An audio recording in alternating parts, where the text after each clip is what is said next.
राधे राधे, जय श्री कृष्णा। आप सभी का दिन शुभ और मंगलमय हो और भगवान श्री नारायण की कृपा आप पर सदा बनी रहे। आज सुनिए वैशाख मास महात्म्य का अध्याय 22।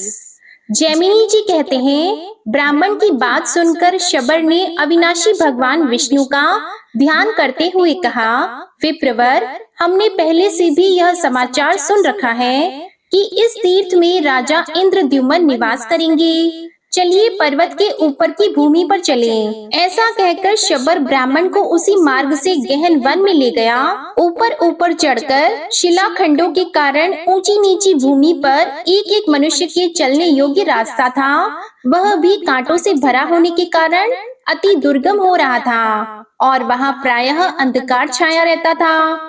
शबर वाणी द्वारा बोल बोलकर ब्राह्मण को रास्ते का परिचय कराता चलता था। इस प्रकार 4 घड़ी तक चलकर वे दोनों रोहिण कुंड के तट पर पहुँचे। उसे देखकर शबर ने कहा, द्विज श्रेष्ठ, यह रोहिण नामक कुंड है जो समस्त जलों की उत्पत्ति का कारणभूत महातीर्थ है। यहाँ स्नान करके मनुष्य वैकुंठ धाम में जाता है। इसके पूर्व भाग में यह महान कल्पवट है जिसकी छाया में जाकर मनुष्य ब्रह्म हत्या का भी नाश कर देता है। इन दोनों के मध्य भाग में जो कुंज है उसमें वेदांत प्रतिपादित साक्षात भगवान जगन्नाथ जी विराजमान है। इनका दर्शन कीजिए। दर्शन करके समस्त पाप राशि का विनाश कर डालिए और इसके बाद मैं भव सागर में पड़ा हूँ, इस शोक और चिंता को सदा के लिए त्याग दीजिए। तब विद्वान ब्राह्मण विद्यापति ने प्रसन्नचित्त होकर उस कुंड में स्नान किया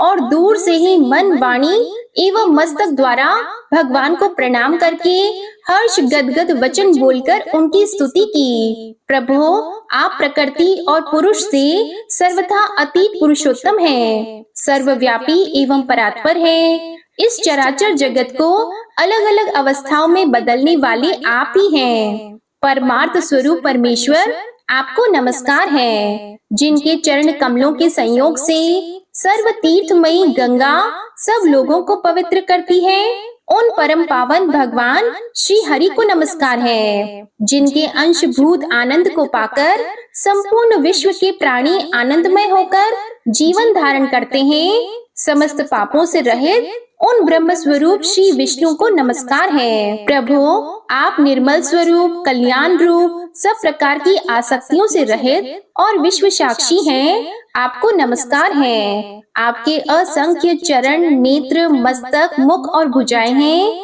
आप सबको जीतने वाले हैं। सभी जीव आपके स्वरूप हैं। आप सर्वरूपी परमात्मा को नमस्कार है। भगवान, इस असार संसार में चक्कर लगाने के कारण मैं रोग और शोकों से बहुत पीड़ित हो गया हूँ और आपके युगल चरणाविंदों की शरण में आया हूँ। आप इस सांसारिक दुख समुदाय से मेरा उद्धार कीजिए। प्रणव रूपी देवेश्वर भगवान विष्णु का इस प्रकार स्तवन करके उनके चरणों में मस्तक झुकाकर विद्यापति ब्राह्मण भगवान विष्णु के आगे प्रणव मंत्र का जप करने लगे। जप के अंत में शबर ने कहा, हे द्विज श्रेष्ठ, इस समय आप भगवान का दर्शन पाकर कृतार्थ हो गए। दिन बीत गया, आप थके मादे और भूखे प्यासे हैं, इसलिए चलिए घर चलें। इस घोर वन में हिंसक जंतुओं का निवास है, इसलिए हमारा यहाँ ठहरना उचित नहीं है। जब तक सूर्य की किरणों का प्रकाश है तब तक ही हम लोग अपने घर पहुँच जाएं।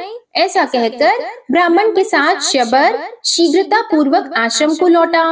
ब्राह्मण भी आनंद सागर भगवान जगन्नाथ के ध्यान में डूबे हुए थे, इसलिए उन्हें भूख, प्यास और थकावट से प्राप्त होने वाले दुखों का भान नहीं हुआ।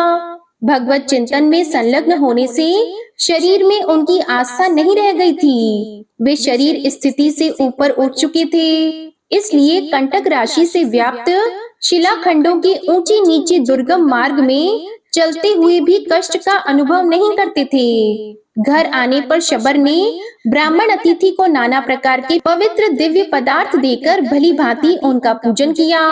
इसके बाद शबर के दिए हुए राजोचित उपचारों से पूर्णतः तृप्त होकर ब्राह्मण को बड़ा विस्मय हुआ। उन्होंने चकित होकर कहा, साधो, तुमने मेरे सत्कार के लिए जो ये अलौकिक वस्तुएं समर्पित की हैं, उनका दर्शन राजाओं ने भी नहीं किया है। तुम्हारे घर में ऐसी दिव्य वस्तुओं का संग्रह आश्चर्य की बात है। शबर ने कहा, द्विज श्रेष्ठ, इंद्र आदि देवता प्रतिदिन दिव्य उपचार लेकर जगन्नाथ जी की पूजा करने के लिए आते हैं। पूजा करके भक्ति पूर्वक स्तुति और नमस्कार करते हैं। फिर गीत, वाद्य और नृत्य के द्वारा भगवान को संतुष्ट करके अपने स्थान को लौट जाते हैं। ये सब दिव्य पदार्थ जगन्नाथ जी के प्रसाद हैं, जो मैंने आपको अर्पित किए हैं। भगवान के इस प्रसाद को खाकर हम लोगों के रोग और बुढ़ापे का नाश हो गया है। जिसके सेवन से मनुष्य मोक्ष का भागी होता है, उस प्रसाद का यदि ऐसा प्रभाव हो तो यह कोई आश्चर्य की बात नहीं है। भगवत प्रसाद का यह दुर्लभ प्रभाव सुनकर ब्राह्मण के शरीर में रोमांच हो आया। आनंद के आंसुओं से उनकी आंखें बंद हो गईं और उन्होंने अपने को कृतार्थ मानते हुए कहा, अहो, यह शबर कुल में उत्पन्न मनुष्य प्रतिदिन अविनाशी परमात्मा का दर्शन करता है और उनके प्रसाद स्वरूप दिव्य भोग का उपभोग करता है। इस पृथ्वी पर चराचर जगत में इसके समान भाग्यवान दूसरा कोई नहीं है। इसके साथ मैत्री करके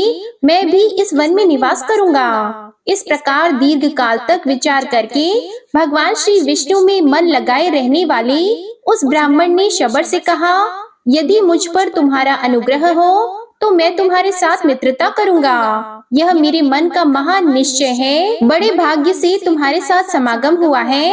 अब तुम्हारे प्रसाद से मैं दुस्तर भव सागर को पार कर जाऊंगा। वैष्णव के साथ मित्रता होना दुखमय संसार से पार करने वाला है। इसी को इस असार संसार सागर में सार वस्तु बताकर साधु पुरुष इसकी सराहना करते हैं। तुम जैसे मित्र के सहवास से कमल के समान नेत्रों वाले शंख चक्र गदाधारी भगवान विष्णु का पुनः प्रत्यक्ष दर्शन होगा। सखे, मेरे लौट जाने पर राजा इंद्रद्युम्न भगवान की आराधना करने के लिए यहीं आकर निवास करेंगे। उनकी इच्छा है यहाँ एक विशाल मंदिर बनवाएं जो भगवान को प्रिय है। जगन्नाथ जी की पूजा के लिए सहस्त्रों उपचारों का प्रबंध करूंगा, यह उनकी महाप्रतिज्ञा है। तब शबर ने कहा, सखे, यह भी पुरातन काल से वैसी ही बात प्रसिद्ध है जैसे कि आपने इंद्रद्युम्न के आगमन के संबंध में कही है। केवल इतनी ही बात होगी कि राजा यहाँ नील माधव का दर्शन नहीं कर सकेंगे। भगवान ने यमराज से यह प्रतिज्ञा की है, उसके अनुसार वे शीघ्र ही स्वर्णमयी बालुका में छिपकर अदृश्य हो जाएंगे। आपने महान सौभाग्य के फल से भगवान का प्रत्यक्ष दर्शन कर लिया है। इंद्रद्युम्न के आने पर निश्चय ही आंखों से ओझल हो जाएंगे, परंतु यह बात आपको राजा के आगे नहीं कहनी चाहिए। राजा जब यहाँ आकर भगवान को नहीं देखेंगे और अन्न जल त्याग कर मरने को तैयार हो जाएंगे, तब स्वप्न में उन्हें भगवान गदाधर का दर्शन होगा और उन्हीं के आदेश से वे भगवान की काष्ठमयी यानी लकड़ी की 4 मूर्तियों का ब्रह्मा जी के द्वारा स्थापित कराकर भक्ति पूर्वक उनकी पूजा करेंगे। इस प्रकार परस्पर पुण्यमयी चर्चा करके दोनों सुंदर स्थान में पल्लव बिछी हुई शैया पर सो गए। सवेरा होने पर दोनों ने तीर्थराज समुद्र के जल में विधि पूर्वक स्नान किया और भगवान माधव को प्रणाम करके राजा के रहने योग्य उत्तम स्थान का निश्चय करने के बाद वे दोनों लौट आए। इसके बाद मित्र से विदा लेकर ब्राह्मण रथ पर आरूढ़ होकर अवंतीपुरी को चले। रथ पर बैठे हुए विद्यापति ब्राह्मण ने यह विचार किया कि मैंने जो भगवान नील माधव का दर्शन कर लिया, उससे मेरा कर्तव्य पूरा हो गया। अब श्री पुरुषोत्तम क्षेत्र की परिक्रमा करके शीघ्र यहाँ से लौटूं, ऐसा निश्चय करके वे नाना प्रकार के वृक्षों से भरे हुए क्षेत्र और वन को देखते हुए उस समय उस पुरुषोत्तम तीर्थ की परिक्रमा करने लगे। परिक्रमा पूरी करके भगवान का ध्यान करते हुए बिना खाए पिए चले और संध्या होते होते अवंतीपुरी में पहुंच गए। दूतों ने महाराज को उनके लौटने का समाचार सुनाया। सुनकर महाराज इंद्रद्युम्न बहुत प्रसन्न हुए। वे भगवान जनार्दन की पूजा करके विद्वान ब्राह्मणों के साथ प्रसन्नता पूर्वक बैठे और विद्यापति के आगमन की प्रतीक्षा करने लगे। इसी समय प्रवेश मार्ग बताने वाले छड़ीदार सिपाहियों और द्वारपालों द्वारा सूचित किए हुए रास्ते से उत्कंठित पुरवासियों के साथ विद्यापति ब्राह्मण ने भगवान नील माधव की प्रसाद स्वरूप सुंदर माला हाथ में लेकर राजा के आगे दरबार में प्रवेश किया। उन्हें देखकर राजा सिंहासन से उठकर खड़े हो गए और हे जगदीश्वर प्रसन्न होइए, ऐसा कहते हुए उनके पास गए। इसके बाद बोले, आज मेरा जीवन जन्म और कर्म दोनों ही दृष्टियों से सफल हो गया, क्योंकि इस समय मैं यहाँ प्रसाद माला के रूप में साक्षात माधव का दर्शन कर रहा हूँ। संसार के समस्त पापों का विनाश करने वाली भगवान विष्णु के मस्तक पर चढ़ी हुई इस दिव्य माला को मैं प्रणाम करता हूँ, जिनके चरण कमलों की धूलि को अपने मस्तक में लगाकर ब्रह्मा आदि देवताओं ने महान ऐश्वर्य प्राप्त किया है। उन भगवान विष्णु के श्री अंगों में लगे हुए उज्जवल अंग राग से संयुक्त पुष्पों की आधारभूत इस माला को मैं प्रणाम करता हूँ। हे नीलाचल के शिखर को विभूषित करने वाले पाप हारी हरि, आपकी जय हो। शरणागतों की पीड़ा दूर करने वाले श्रीमान नारायण, मैं आपकी शरण में आया हूँ, मेरा उद्धार कीजिए। अश्रु गदगद वाणी से इस प्रकार कहते हुए राजा इंद्रद्युम्न ने धरती पर मस्तक रखकर भगवान को प्रणाम किया। उस समय उनके अंग अंग में रोमांच हो आया था। वे विद्यापति ब्राह्मण भी समस्त पापों से रहित होकर भगवान माधव का ध्यान करते हुए राजा के सम्मुख उपस्थित हुए और इस प्रकार बोले, अपने तेज से संपूर्ण लोगों के पापों का निवारण करने वाले परम बुद्धिमान नीलाचल शिखर निवासी भगवान श्री माधव आप पर अनुग्रह करें। इस प्रकार कहकर विद्यापति ने वह माला राजा इंद्रद्युम्न के गले में डाल दी। राजा ने भी उठकर अपने हृदय पर लटकती हुई माला को देखकर ऐसा माना कि इसके रूप में साक्षात भगवान लक्ष्मीपति ही मेरे हृदय में आ गए हैं। फिर दोनों हाथ मस्तक पर जोड़कर उन्होंने अपने नेत्र कुछ कुछ बंद कर लिए और आनंद के आंसुओं से गदगद कंठ होकर श्री हरि का इस प्रकार स्तवन किया। इंद्रद्युम्न बोले, समस्त संसार की सृष्टि, पालन और संहार रूपी शिल्प के कारीगर, आपकी जय हो। अपने विश्व रूप के रोम रोम में लीला से ही असंख्य ब्राह्मणों का भार धारण करने वाले नारायण, आपकी जय हो। प्रभु, आप सबके अंतर्यामी और शरणागतों का दुख दूर करने वाले हैं। ब्रह्मा, इंद्र तथा रुद्र आदि देवताओं के मुकुट से आपके चरणाविंदों की विचित्र शोभा होती है। आप दीनों, अनाथों और विपत्ति ग्रस्त प्राणियों की रक्षा में सदैव तत्पर रहते हैं। हे जगन्नाथ भक्त वत्सल, मैं अनादि काल से भ्रम में भटकने वाला दीन मनुष्य एकमात्र आपकी शरण में आया हूँ, आप मेरी रक्षा करें। इस प्रकार स्तुति करके राजा अपने आसन पर बैठे। उस समय गृहस्थ, ब्रह्मचारी, वानप्रस्थ और सन्यासी सब उन्हें घेरे हुए थे। 18 विद्याओं में कुशल यज्ञ करता ब्राह्मणों के साथ राजा ने बहुत आदर पूर्वक विद्यापति का पूजन किया और अपने सामने चौकी पर बिठाकर प्रारंभ से ही कुशल समाचार पूछा। पुरुषोत्तम क्षेत्र के महात्म्य, नीलमणि विग्रहधारी भगवान विष्णु की महिमा तथा स्वरूप के विषय में भी प्रश्न किया। तब विद्यापति ने अपने अनुभव में आए हुए शबर द्वीप में प्रवेश से लेकर समुद्र में स्नान करने तक की पुरुषोत्तम क्षेत्र संबंधी समस्त वृत्तांत को विस्तार पूर्वक कह सुनाया। नीलाचल पर चढ़ना, नील माधव का दर्शन करना, रोहिण कुंड में स्नान करना, कल्पवट की महिमा, नरसिंह आदि स्वरूपों की प्रतिष्ठा, 8 शिव और 8 शक्तियों की स्थिति, रथ से घूमकर देखी हुई पुरुषोत्तम क्षेत्र की लंबाई और चौड़ाई, सबका एक एक कर यथावत वर्णन किया। वह अद्भुत वृतांत सुनकर प्रसन्नचित्त हुए राजा इंद्रद्युम्न ने कहा, भगवान, नीलेंद्र मणिमय विग्रह वाले भगवान विष्णु के स्वरूप का यथार्थ वर्णन कीजिए। तब विद्यापति बोले, राजन, मैं भगवान जगन्नाथ की उस दिव्य मूर्ति का वर्णन करता हूँ, जिसे इस चर्म चक्षु से देखकर मनुष्य मोक्ष का भाजन बन जाता है। भगवान की वह मूर्ति बहुत प्राचीन और इंद्रनील मणि नामक प्रस्तर की बनी है। ब्रह्मा, रुद्र और इंद्र आदि देवता प्रतिदिन जाकर उसकी पूजा करते हैं। यह दिव्य माला देवताओं ने ही पूजा में चढ़ाई थी। राजन, यह न तो कभी मलिन होती है और न कभी इसकी सुगंध ही कम होती है। भगवान के दिव्य उपहार में आए हुए प्रसाद के भक्षण करने से मेरे समस्त पाप क्षीण हो गए हैं और मैं देवताओं के समान अलौकिक तेज से संपन्न हो गया हूँ। क्या आप इस बात को नहीं देख रहे हैं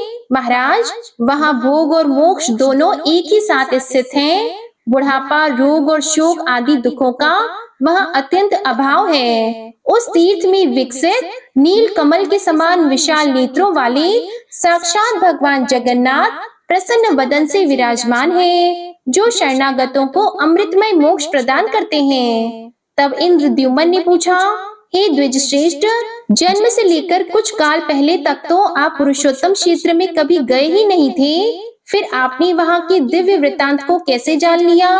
तब इसके बाद विद्यापति ने जो कुछ भी उत्तर दिया, इसका वृत्तांत आप अगले अध्याय में सुनेंगे। अब आप सुनिए विष्णु चालीसा का पाठ। विष्णु सुनिए विनय सेवक की चित लाए, कीरत कुछ वर्णन करो दीजिए ज्ञान बताए।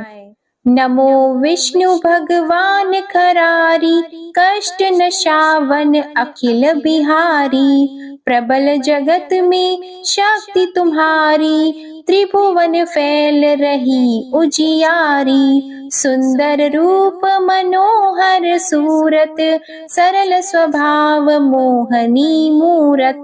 तन पर पीतांबर अति सोहत, बैजंती माला मन मोहत।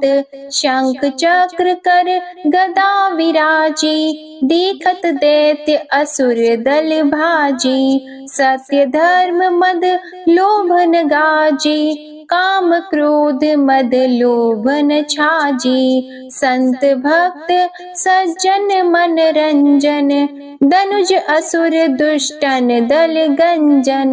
सुख उपजाए कष्ट सब भंजन, दोष मिटाय करत जन सज्जन। पाप काट भव सिंधु उतारण, कष्ट नाश कर भक्त उबारण। करत अनेक रूप प्रभु धारण, केवल आप भक्ति के कारण। धरणी धेनु बन तुम ही पुकारा, तब तुम रूप राम का धारा। भार उतार असुर दल मारा, रावण आदिक को संहारा। आप वराह रूप बनाया, हिरण्याक्ष को मार गिराया। धर्मस्य तन सिंधु बनाया, 14 रत्नन को निकलाया। अमिलख असुरन द्वंद मचाया, रूप मोहिनी आप दिखाया।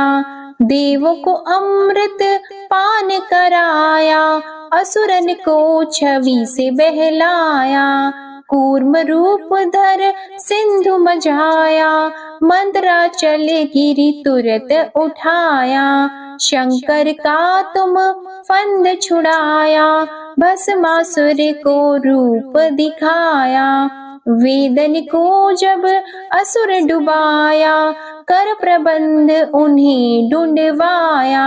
मोहित बन कर खल ही नचाया, उस ही कर से भस्म कराया। असुर जलंधर अति बलदाई, शंकर से उनकी न लड़ाई।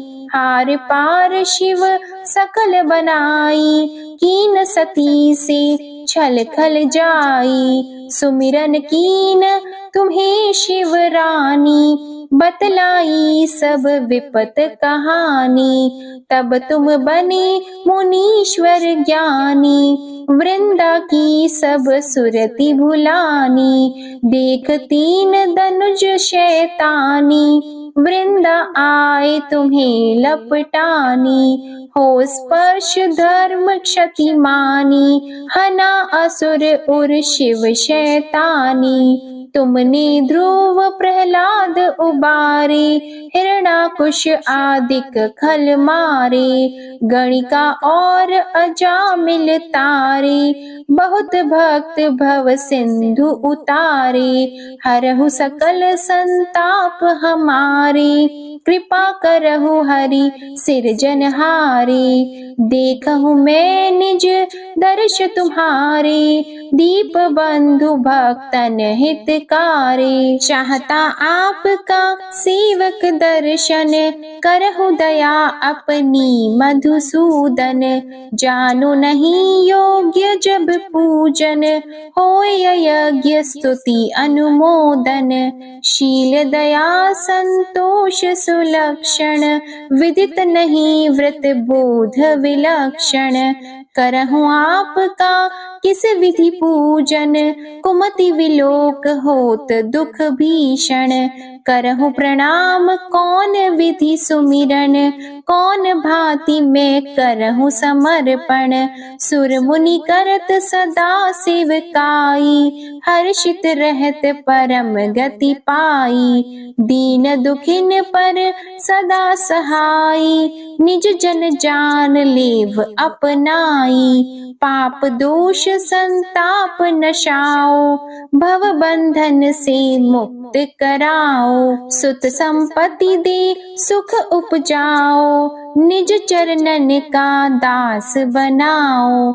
निगम सदा ये विनय सुनावे, पढ़े सुने सो जन सुख पावे। श्री विष्णु चालीसा समाप्त होती है। प्रेम से बोलिए भगवान विष्णु और माता लक्ष्मी की जय। आपको आज की कथा पसंद आए तो वीडियो को लाइक कीजिएगा, शेयर कीजिएगा, कमेंट में भगवान विष्णु जी और माता लक्ष्मी जी की जय लिखिएगा और चैनल को भी सब्सक्राइब करिएगा।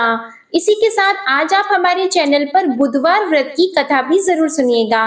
प्रेम से बोलिए श्री हरि विष्णु जी की जय।